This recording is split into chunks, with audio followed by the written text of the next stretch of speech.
Students ये हमारे पास NCERT exercise problem 1.15 from page number 33 of the solid state है। ठीक है, तो इसकी स्टेटमेंट में क्या बोल रहे हैं, copper crystallises into FCC lattice with edge length 3.61 into 10 raised to power minus 8 centimeter. Show that the calculated density is in agreement with its measured value of 8.92 gram per centimetre cube. ठीक है, कि हमारे पास जो copper है वो FCC lattice में arranged है और इसकी जो यूनिट सेल की लेंथ है वो कितनी आ रही है 3.61 into 10 raised to power minus 8 centimetre. Okay, आपसे बोला गया है कि जो आप डेंसिटी के फॉर्मूले के थ्रू डेंसिटी फाइंड आउट करोगे, ठीक है, जो कैलकुलेटेड डेंसिटी होगी, ठीक है, वो मेजर डेंसिटी जो एक्सपेरिमेंटल वैल्यू है उसके इक्वल आएगी, ये आपने प्रूव करना है। राइट, तो पहले हम देखेंगे कि एफसीसी अरेंजमेंट जो है वो होता कैसे है। राइट, तो अगर मैं एक यूनिट सेल ड्रॉ करती हूँ, नाउ आई नो दैट कि जो एफसीसी अरेंजमेंट है उसमें जो एटम्स हैं वो कॉर्नर्स पे अरेंज होते हैं। ओके, एंड जो फेसिस हैं यूनिट सेल के उस पे अरेंज होते हैं। ओके, सो हमने फेसिस पे अरेंज कर लिए।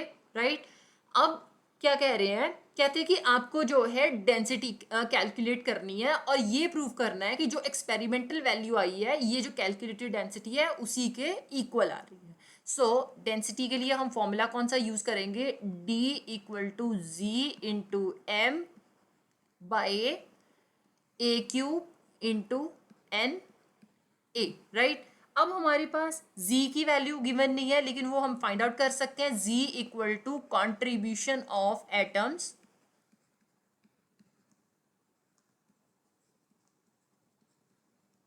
at the corners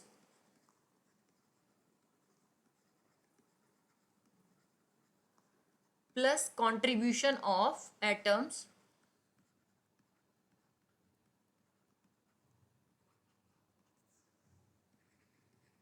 at the faces.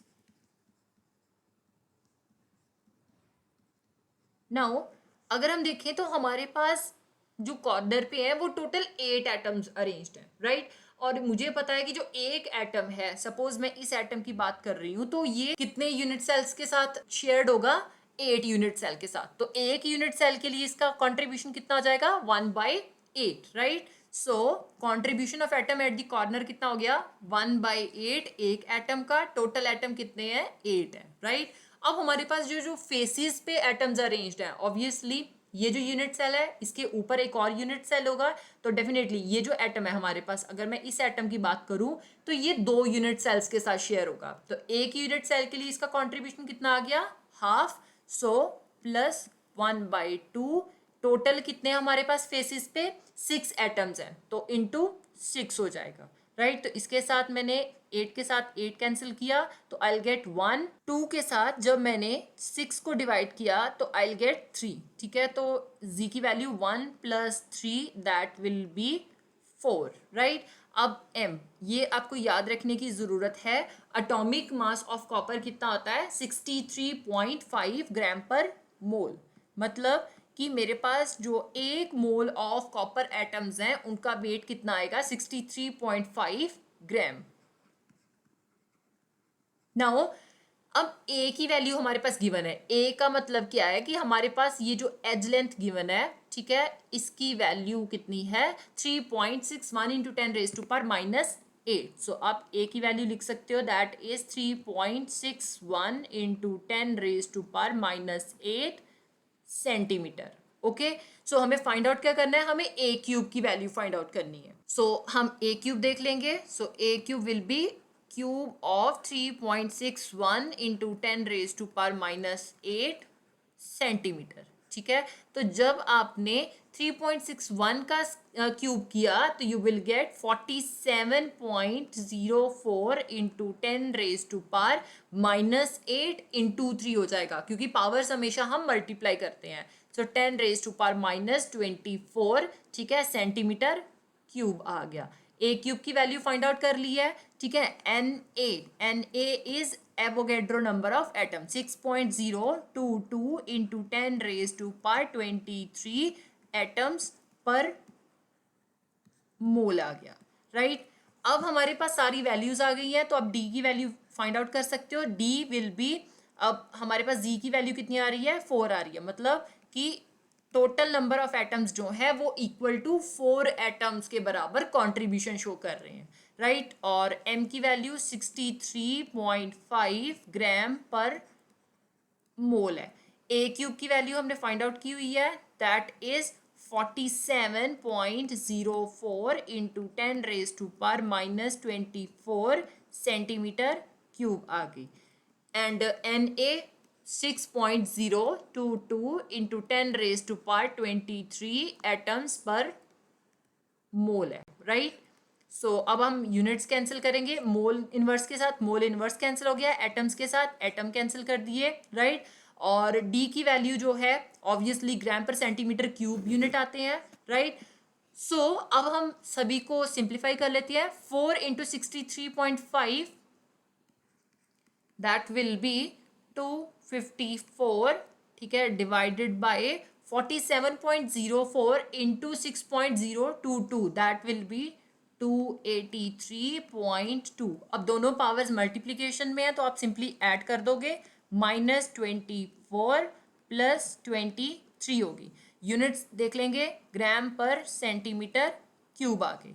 अब पहले हम पावर्स देखते हैं। So -24 plus 23 that will be -1, क्योंकि हमारे पास माइनस वाली टर्म बड़ी है। So D equal to 254 by 283.2 into 10 raise to power -1 आ गया।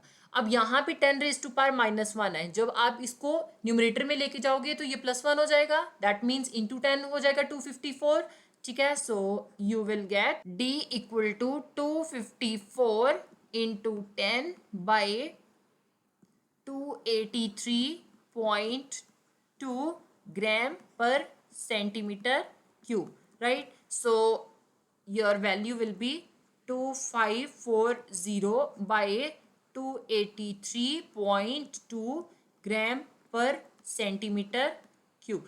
तो जब आपने 2540 को 283.2 के साथ डिवाइड किया तो your answer will be D equal to 8.96 gram per centimetre cube, ठीक है। अब ये हमारे पास जो है कैलकुलेटेड डेंसिटी आ गई है, ओके। और जो हमारे पास मेजर्ड डेंसिटी है दैट इज, आप लिख सकते हो D calculated equal to 8.96 gram per centimetre cube, और D measured equal to 8.92 gram per centimetre cube. अब देखा जाए तो अप्रोक्सीमेटली हमारे पास ये जो D कैलकुलेटेड है और D मेजर्ड है ये सेम आ रही है। So you can write D calculated is in close agreement